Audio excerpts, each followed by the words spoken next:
Pernikahan yang tak diinginkan. Bab. Aku mungkin terlalu keras tadi, mungkin juga aku akan nyesel suatu hari, tapi aku gak mau suatu pagi nanti aku bangun dan sadar aku kehilangan istri yang aku sayangi.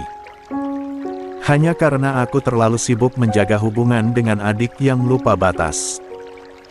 Din menatap sang ibu dengan sorot mata yang jujur dan lelah. Aku sayang Davian, Bu. Sampai hari ini. Tapi kalau caranya mencintai harus dengan menyakiti, aku lebih pilih jauh. Bu Mahira mengusap bahu putranya dengan lembut, lalu menarik kepala Din ke pelukannya.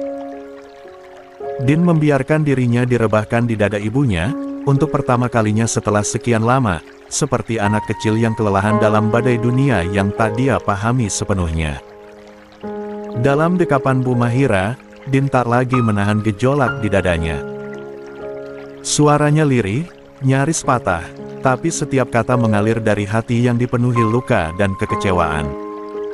Bu, Aza pernah mengalami sesuatu yang menyakitkan saat pernikahan pertamanya. Ujarnya pelan, mata menerawang kosong ke kejauhan. Dia pernah merasa hidupnya gak lebih dari sekadar pengisi waktu.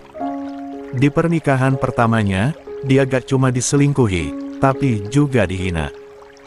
Oleh suaminya, oleh keluarga suaminya. Katanya, dia pernah ditatap seperti perempuan tak punya harga diri, dan yang lebih menyakitkan, gak ada yang berdiri di sisinya waktu itu.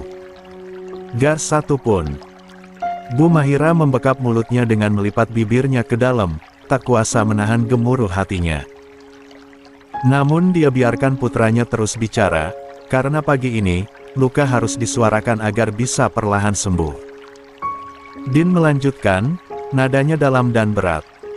Waktu aku minta dia jadi istriku, aku janji, Bu. Aku janji aku akan bahagiakan dia. Aku gak bisa ngasih banyak, tapi aku janji rumah ini akan jadi tempat aman buatnya. Aku janji gak akan biarin siapapun menyakitinya, termasuk dari keluargaku sendiri. Tangannya mengepal di atas pahanya.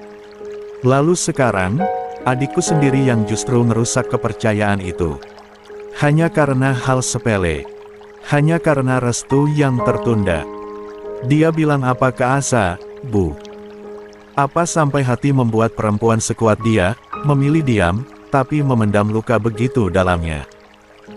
Bu Mahira mengusap lembut punggung Din. Nak. Din menoleh, mata merahnya menatap ibunya, lirih, namun menyayat. Orang bilang laki-laki itu kuat, gak boleh menangis. Tapi Bu, tahu gak rasanya, ngelihat istri sendiri senyum padahal dia habis disakiti, dan tetap bilang dia baik-baik saja. Air matanya mengalir tanpa malu. Rasanya seperti dunia jatuh tepat di atas dadaku. Aku merasa gagal, Bu. Suasana balkon menjadi saksi kejujuran seorang anak, yang mencoba jadi suami terbaik, namun dihantam. 38. Kenyataan pahit dari orang yang paling dekat dengannya. Aku pikir Davian sosok dewasa, berpendidikan, penuh akal sehat. Tapi dia bahkan gak bisa mengendalikan egonya. Aku gak habis pikir, Bu. Apa salah Aza sampai dia tega berkata-kata seperti itu? Dia adik aku. Tapi dia memperlakukan istriku seperti musuh. Apa pantas aku diam? Bu Mahira menarik napas panjang, air matanya tak berhenti mengalir. Dia tak menjawab, hanya memeluk anaknya lebih erat, seolah ingin menyalurkan kekuatan yang tak dia miliki, tapi berharap cukup untuk meredakan badai yang berkecamuk dalam hati putranya. Setelah keheningan mengisi cukup lama, Bu Mahira kembali membuka suara tanpa menghakimi putranya yang kini masih dilanda amarah, meski sudah mulai luruh. Din, bisiknya pelan, tangannya mengusap punggung putranya perlahan. Ibu paham. Kamu terluka. Dan ibu gak akan pernah bilang kamu salah karena melindungi istrimu. Justru itu yang seharusnya dilakukan seorang suami. Seorang lelaki yang bertanggung jawab. Din hanya terdiam dalam pelukan ibunya, matanya menatap kosong ke lampu jalan yang berkedip jauh di bawah sana. Tapi kamu juga anak sulung, nak. Lanjut Bu Mahira pelan. Ibu tahu, gelar itu terdengar sederhana. Tapi beratnya luar biasa. Kadang kamu harus jadi penopang, kadang harus jadi jembatan. Dan jembatan itu, nak, harus kuat, meski dilewati berkali-kali. Din menelan ludah, matanya mulai menghangat lagi. Bukan berarti kamu harus memaafkan Davian sekarang, bukan. Tapi jangan biarkan amarahmu membakar semua yang pernah kalian bangun sebagai saudara. Kamu boleh kecewa, boleh marah. Tapi kamu juga harus tahu kapan waktunya kamu jadi air yang memadamkan, bukan terus jadi api yang menyala. Bu Mahira menarik tubuh Din agar menatap matanya. Ibu gak membela Davian, tidak akan pernah membenarkan yang dia lakukan. Tapi ibu mohon, nak. Jangan biarkan luka ini memutuskan darah kalian sebagai saudara. Kamu marah, ibu paham. Tapi jangan simpan dendam di hati. Karena dendam, diam-diam bisa merusak semuanya. Din memejamkan mata, seolah mencoba menelan semua kata ibunya perlahan-lahan, seperti meneguk racikan pahit yang ia tahu berguna bagi jiwanya. Bu Mahira menambahkan, suaranya bergetar, namun tetap teduh, dan satu lagi, nak. Jangan pernah merasa gagal karena menangis. Menangis itu bukan kelemahan. Itu bukti kamu masih punya hati. Dan selama hati kamu masih hidup, kamu masih bisa memperbaiki semuanya. Tangannya mengelus wajah Din dengan penuh kasih, menatap anak lelaki yang dulu dia gendong, kini menjadi suami yang sedang mengawal luka demi luka seorang istri. Lindungi istrimu, iya. Tapi jangan biarkan hatimu jadi keras karena luka. Tetap jadi Din yang penuh kasih. Yang berani marah. Tapi juga tahu kapan waktunya memaafkan. Din mengangguk perlahan, menunduk, lalu kembali memeluk ibunya lebih erat. Diam-diam, dadanya bergetar, dan untuk pertama kalinya sejak amarahnya tadi, dia merasa sedikit lebih ringan. Suasana kamar itu sunyi. Hanya terdengar suara napas berat dan sesekali desahan tertahan dari Davian yang masih menahan perih di wajahnya. Cahaya pagi menyorot dari sela gorden, membingkai sosok Pak Argatama yang duduk di tepi ranjang, setelah merawat luka putranya dalam diam. Tangannya masih memegang handuk yang kini berubah warna, basah dan merah muda karena bercampur darah. Dengan tenang, dia melipat handuk itu dan meletakkannya di meja nakas. 39. Davian masih menunduk, seperti seorang terdakwa yang menunggu vonis. Namun, yang keluar dari mulut ayahnya bukan kemarahan, melainkan suara tenang yang justru menohok jauh ke dalam dada. Davian. Pemuda itu hanya mengangguk pelan, tak berani menatap. Bahunya sedikit gemetar, entah karena nyeri atau karena malu yang menyesakkan. Papa tidak akan bertanya kenapa kamu diam saja tadi waktu dipukul. Karena kamu tahu, kamu pantas menerimanya. Davian memejamkan mata, menahan air mata yang hampir tumpah. Namun, dia tetap diam, tak membantah sedikit pun. Pak Argatama melanjutkan, suaranya tetap tenang, tetapi kini lebih berat. Sejak kecil kamu selalu bicara soal adil. Tentang bagaimana kamu ingin dihargai. Tapi Davian, adil itu bukan cuma untuk diri sendiri. Adil itu saat kamu bisa menjaga lidahmu, agar tak melukai orang lain. Apalagi perempuan. Apalagi istri kakakmu. Pria parubaya itu menghela napas dalam, lalu menatap lekat wajah putranya yang lebam. Kamu kuliah jauh, di negeri orang. Kamu belajar agama, akhlak, nilai. Tapi di sini, di rumah ini, kamu gagal jadi seorang laki-laki sejati hanya karena satu hal, kamu tak tahu menahan diri. Sementara Davian mengepalkan jemarinya yang tertelungkup di atas paha. Matanya mulai berkaca. Pak Argatama melanjutkan, tak dengan kemarahan, tetapi dengan getar kejujuran seorang ayah. Papa gak akan membenarkan Din. Tapi Papa mengerti kenapa dia lakukan itu. Kamu menyakiti orang yang dia cintai. Dan bukan cuma menyakiti. Kamu merendahkan. Sunyi. Hanya suara angin dari AC yang terdengar samar. Kamu pikir kamu satu-satunya anak Papa. Tidak. Kamu adik. Tapi dia anak sulung Papa juga. Dan hari ini, kamu telah membuat dia harus memilih jadi singa, karena kamu jadi serigala di belakang. Davian menunduk semakin dalam. Aku tahu, Pak. Aku tahu aku salah. Pak Argatama mengangguk pelan, kemudian menyentuh tengkuk putranya dengan satu tepukan lembut. Papa gak butuh kamu menangis. Papa gak butuh kamu memohon. Papa cuma butuh kamu jadi dewasa. Dan kalau kamu benar laki-laki, kamu akan datangi istri kakakmu. Kamu akan minta maaf. Bukan cuma dengan mulut, tapi dari dalam hati. Karena luka yang kamu tinggalkan, gak akan sembuh hanya dengan kata maaf, tapi setidaknya kamu bisa belajar bertanggung jawab. Mengangguk kecil. Air matanya jatuh juga akhirnya. Tak terseduh, hanya mengalir diam, tanda penyesalan yang tak bisa lagi ditahan, sementara pria parubaya itu tetap menatap putranya dengan sendu. Davian, nak, kamu tahu kenapa selama ini Papa jarang marah? Davian perlahan mengangkat wajahnya, menatap sang ayah dengan luka dan penyesalan yang terbaca jelas di sorot matanya. Karena Papa percaya, bahwa anak yang tumbuh dengan cinta, akan tahu membedakan mana yang benar dan mana yang melukai. Tapi hari ini, kamu buktikan bahwa cinta saja belum cukup. Kamu butuh arah. Dan mungkin, selama ini Papa terlalu percaya, sampai lupa memberi batas. Pak Argatama menghela napas berat, lalu menatap langit-langit kamar sejenak. Davian, ilmu itu penting. Pendidikan itu perlu.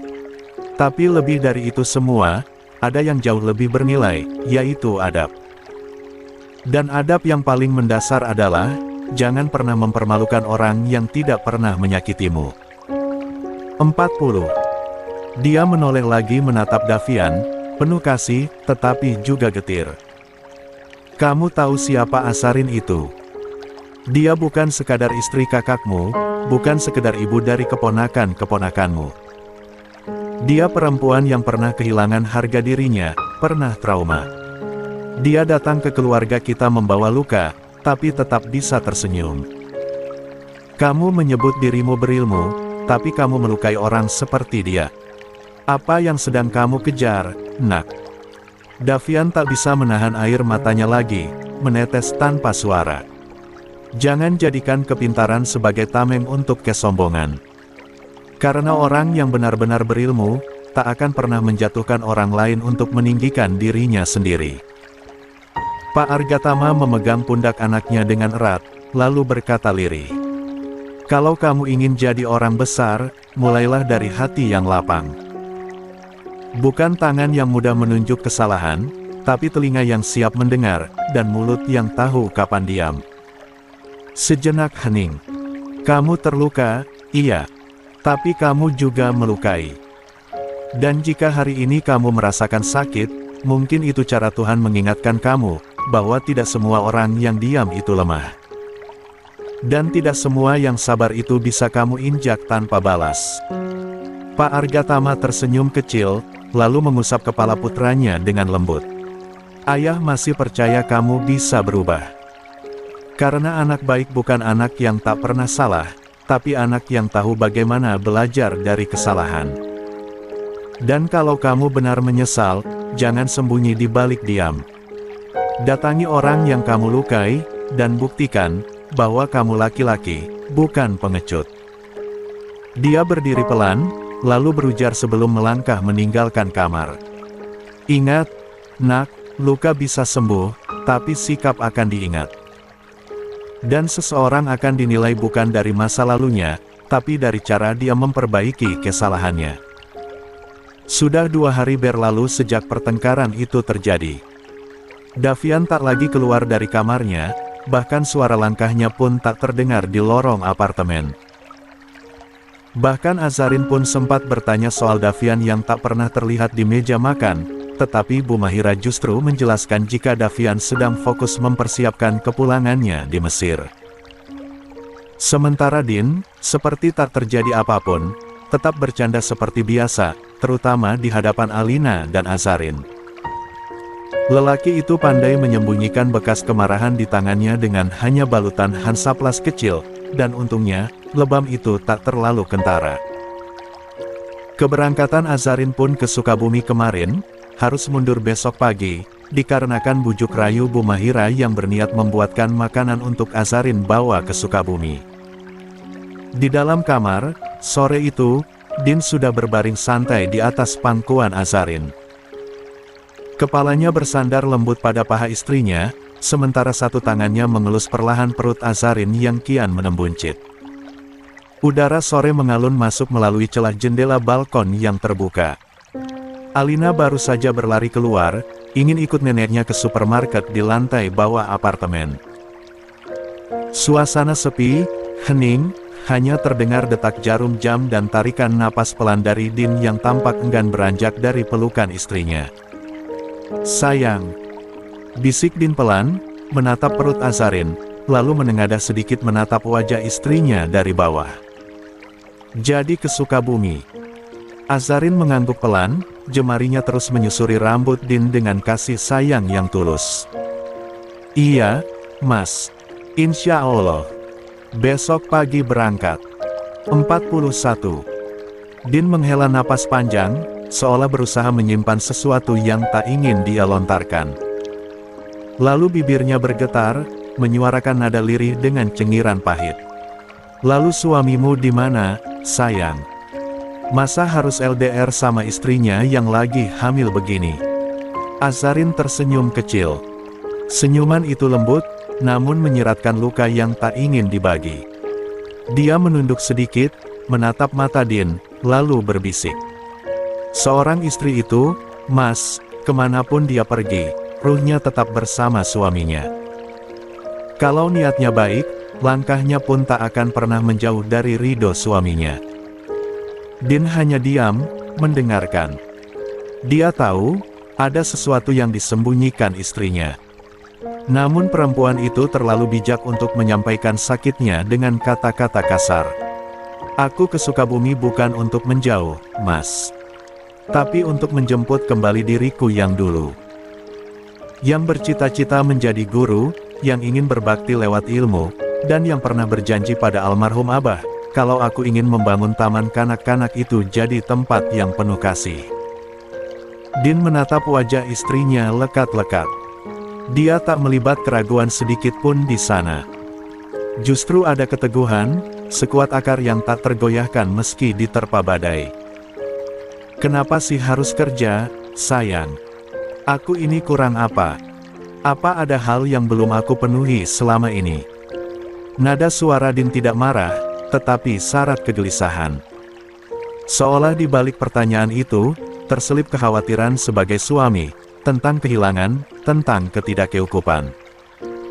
Azarin hanya diam sejenak. Lalu dia menatap Din dengan senyum lembut yang tak dibuat-buat, penuh cinta dan keikhlasan. "Mas Din," bisiknya, mengusap pipi suaminya dengan ujung jari. "Impian itu bukan soal uang.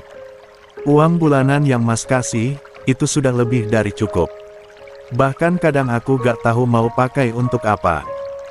Din menatap istrinya lekat-lekat, mencari makna lebih dalam dari kalimat sederhana itu. "Aku kerja bukan karena butuh penghasilan, tapi karena aku ingin tetap menjadi diriku sendiri. Yang punya mimpi, yang bisa berbagi ilmu, dan yang merasa hidupnya bermanfaat. Mengajar anak-anak, membuat mereka tersenyum, itu salah satu cara aku bersyukur." Obrolan sore itu telah berlalu seperti angin lewat, ringan, namun menyisakan bekas di dada. Dan pagi ini, suasana apartemen terasa lebih lengang dari biasanya. Azarin berpamitan pada Bu Mahira dan Pak Argatama dengan senyum tulus yang dia pertahankan, meski matanya menyiratkan kegelisahan. Sementara Alina menggandeng tangan ibunya, tak sadar bahwa pagi itu akan menjadi awal dari perubahan besar di rumah itu. Din berdiri paling dekat di hadapan istrinya, menggenggam tangan Azarin dengan erat, seolah enggan melepaskan. "Maaf, sayang. Aku gak bisa ngantar sampai Sukabumi. Sidang hari ini gak bisa aku tunda, klienku sudah menunggu sejak minggu lalu," ucapnya lirih.